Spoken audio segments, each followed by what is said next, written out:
ఇటీవల కాలంలో విడాకులు తీసుకునే వారి సంఖ్య ఎక్కువగానే ఉంది. అందులో సెలబ్రిటీల గురించి అయితే ప్రత్యేకంగా చెప్పవలసిన పని లేదు. ఏ సెలబ్రిటీ విడాకుల గురించి ప్రకటిస్తారో అనే విధంగా పరిస్థితి మారింది. కలిసి ఉండలేక స్టార్లు ఇలా విడాకుల బాట పడుతున్నారు. చాలామంది సెలబ్రిటీల జీవితాలు ఇలాగే ఉన్నాయి.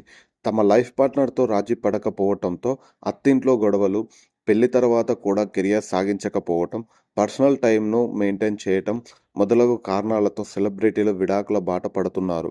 తాజాగా బాలీవుడ్ స్టార్ జంట విడాకులు తీసుకుంటున్నారనే వార్త ఇప్పుడు హాట్ టాపిక్‌గా మారింది. Bollywood star hero Ranveer Singh, heroine Deepika పడుకునే ప్రేమించి పెళ్లి చేసుకున్న సంగతి అందరికీ తెలిసిందే. తాజాగా ఈ జంట విడాకులు తీసుకోబోతున్నారనే విషయం సోషల్ మీడియాలో హాట్ టాపిక్‌గా మారింది. రణవీర్ తన ఇన్‌స్టాగ్రామ్‌లో పెళ్లి ఫోటోలను డిలీట్ చేశారు.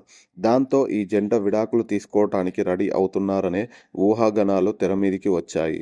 అయితే దీపికతో కలిసి ఉన్న ఫోటోలు ఉన్నప్పటికీ పెళ్లి ఫోటోలు అలాగే ఉంచటం అభిమానులు అమోయోగ్యంకి గురవుతున్నారు. వీరిద్దరి మధ్య మనస్పర్ధాలు వచ్చాయని, విడాకులు తీసుకోబోతున్నారా లేదా పొరపాటు వల్ల ఫోటోలు డిలీట్ అయ్యాయా అని నెట్టింట్లో చర్చించుకుంటున్నారు. పైగా దీపిక ప్రస్తుతం గర్భవతిగా ఉన్నారు. మరి ఇలాంటి సమయంలో రణవీర్ ఇలా పెళ్లి ఫోటోలు తొలగించటం పలు అనుమానాలకు తావిస్తుంది. దీనిపై రణవీర్ క్లారిటీ ఇస్తేనే అసలు విషయం ఏంటో తెలుస్తుంది.